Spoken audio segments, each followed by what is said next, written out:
नमस्ते friends. Kitchen में कुछ स्मार्ट हैबिट्स को फॉलो करके आप लोग अपने पूरे वीक को प्रोडक्टिव बना सकते हैं।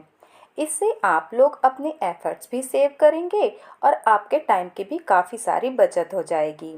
और इससे आपका किचन ऑर्गेनाइज और मल्टीफंक्शनल भी रहेगा। जब भी हम बर्तन को वॉश करते हैं तो वॉश करने के बाद बर्तनों को हमेशा पलट कर रखिए और थोड़ी देर के बाद उसे पोंछ के वापस उसकी सही जगह पर लगा दीजिए। ऐसा करने से आपका काउंटर टॉप भी क्लीन रहेगा और वहाँ पे ज़्यादा स्पेस भी रहेगी। साथ ही साथ आपके जो बर्तन हैं उनमें पानी के दाग भी नहीं पड़ेंगे और वो सही जगह पे मिलेंगे भी आपको जब उनकी ज़रूरत आपको होगी। चीज़ें अगर अपनी सही जगह पे रहें तो हमें उन्हें खोजने में दिक्कत नहीं होती और हमारे समय की भी बचत होती है। अक्सर जब हमारे सिंक में 2 या 4 बर्तन होते हैं तो हम सोचते हैं कि इन्हें हम बाद में बाकी के बर्तनों के साथ वॉश कर लेंगे। पर ऐसा करने से आपका सिंक एरिया भी अनऑर्गेनाइज रहता है और साथ ही बैक्टीरिया को भी इनवाइट करता है। तो इसलिए हमेशा बर्तनों को क्लीन करके और सिंक एरिया को हमेशा सुखा कर ही रखिए। जब भी हम कोई सब्जी को छीलते हैं या हम किसी सब्जी की तैयारी करते हैं तो हम अक्सर छीलते हैं, काटते हैं, तो उसका जो वेस्ट होता है उसके लिए हमेशा एक अलग से कोई प्लेट या कटोरी या कोई आपके पास कंटेनर है या ऑर्गेनाइज़र है तो उसे रखिए और उसमें ही सारे छिलके रखिए। ऐसा करने से आपका काउंटर टॉप भी साफ़ रहेगा और जो छिलके हैं वो अलग रहेंगे। आपको इसे बस उठा के बाहर डस्टबिन में डालना है। और मान लीजिए आपको कुकिंग में अभी समय लग रहा है, आपको पहले कुकिंग करनी है, तो आप इस प्लेट को काउंटर टॉप के एक साइड पे रख दीजिए। ये एक साइड पे रखा रहेगा, आपके काउंटर टॉप को और आपकी कुकिंग को डिस्टर्ब भी नहीं करेगा। और कुकिंग के बाद जब आपको समय मिले तब आप इसे डस्टबिन में थ्रो कर सकते हैं। जितनी भी बार आप नाइफ़ या पीलर का यूज़ करते हैं उन्हें वॉश ज़रूर करिए। ऐसा करने से इसकी लाइफ भी अच्छी रहती है, इसकी जो धार होती है वो ख़राब भी नहीं होती और इसमें चिपचिपाहट भी नहीं आती। जब भी आप ग्रोसरी का सामान लाते हैं तो उसमें आप दालें तो लाते ही हैं। तो दालें ऐसी हैं, अगर आप इन्हें एक्स्ट्रा ले आएँ और ये महीने से ज़्यादा दिन आपके यहाँ कंटेनर में रखी हुई हैं तो इनमें कीड़े लगने का डर रहता है और ख़राब होने का भी डर रहता है।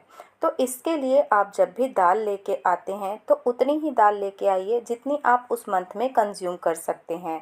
और दाल को लाके आप पहले थोड़ी देर धूप में ज़रूर रखिए।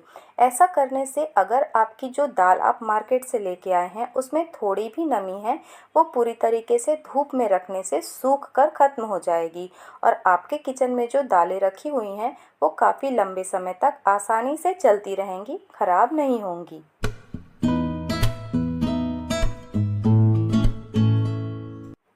हमारे किचन में ग्रोसरी का जो भी सामान आता है उसे स्टोर करने के लिए हम अलग अलग तरह के कंटेनर और ऑर्गेनाइज़र्स यूज़ करते हैं। कुछ कंटेनर ऐसे होते हैं जो ट्रांसपेरेंट होते हैं और हम चीज़ें आसानी से खोज सकते हैं।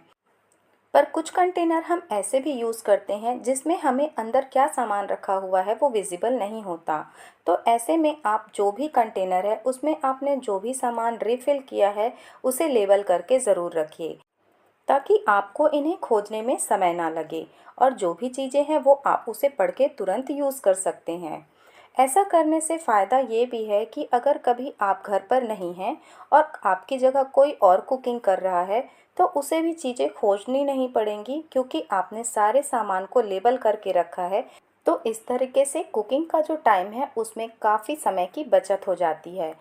और जब भी आप इस तरीके से लेबल का काम करते हैं तो साथ ही साथ अगर आपने कोई ऐसा सामान कंटेनर में रिफ़िल किया है जिसकी एक्सपायरी डेट पैकेट में लिखी हुई है तो आप उसे भी साइड में मेंशन कर दीजिए।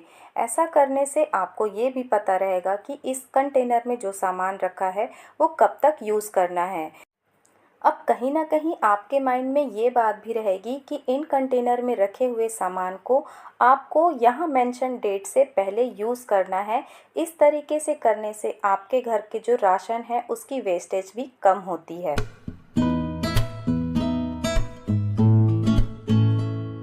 हमारे किचन में इस तरह की छोटी जो ग्रेटर होती है उसका यूज़ मेरे ख्याल से ज़्यादा होता है।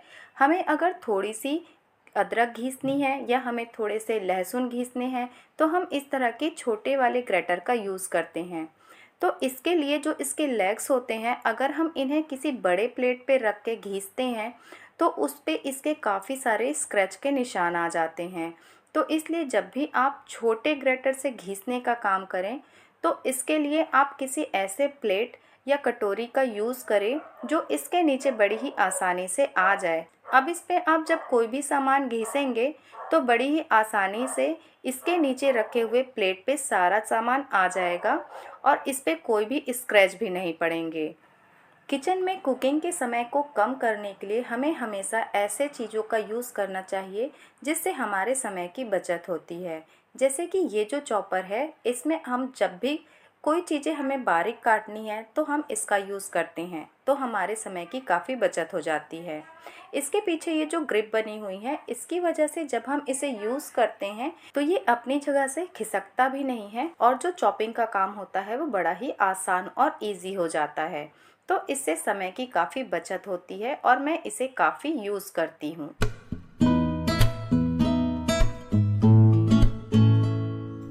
घर पर घी तो हम सभी बनाते हैं, तो मैं यहाँ पे घी बनाती हूँ जब, तो मैं एक सिंपल सा ट्रिक फॉलो करती हूँ। इसकी जो मलाई होती है उसे फेंटने के बाद मैं फ्रिज में रख देती हूँ। ऐसा करने से जो एक्स्ट्रा पानी होता है वो अलग हो जाता है और फिर उसे निकाल के मैं सारे मक्खन को पका लेती हूँ। इसे हमेशा मीडियम टू लो फ्लेम पे ही पकाएं और जब इसमें जो मलाई नीचे है वो हल्की ब्राउन होने लगी तब गैस का फ्लेम ऑफ कर दें। अब घी को थोड़ा ठंडा हो जाने दीजिए और जिस भी कंटेनर में आपको घी रखना है उसे अच्छी तरीके से पोंछ के धूप दिखाकर फिर इसमें घी स्टोर करिए। आपका घी साल भर खराब नहीं होगा। अक्सर अगर हम मार्केट में ग्रॉसरी शॉपिंग के लिए जाते हैं और बिना किसी प्रिपरेशन के चले जाते हैं तो हमें जो चीज़ें अच्छी लगती हैं वो उठा कर ले आते हैं और उनमें से कई सारी चीज़ें ऐसी होती हैं जो उस वीक या उस मंथ हमारे यूज़ ही नहीं आती और वो सामान वैसे ही रखा रह जाता है। इस तरीके से हमारे काफ़ी सारे पैसे भी इसमें फंस जाते हैं। तो जब भी आप ग्रॉसरी की शॉपिंग करने जाते हैं तो आप एक लिस्ट ज़रूर तैयार करिए। इससे आप वही सामान परचेस करके लाएंगे जिसकी आपके किचन में ज़रूरत है। तो ये थी मेरी आज की वीडियो। अगर वीडियो अच्छी लगी तो वीडियो को लाइक करिएगा और फैमिली का हिस्सा बनने के लिए चैनल को सब्सक्राइब ज़रूर करिएगा।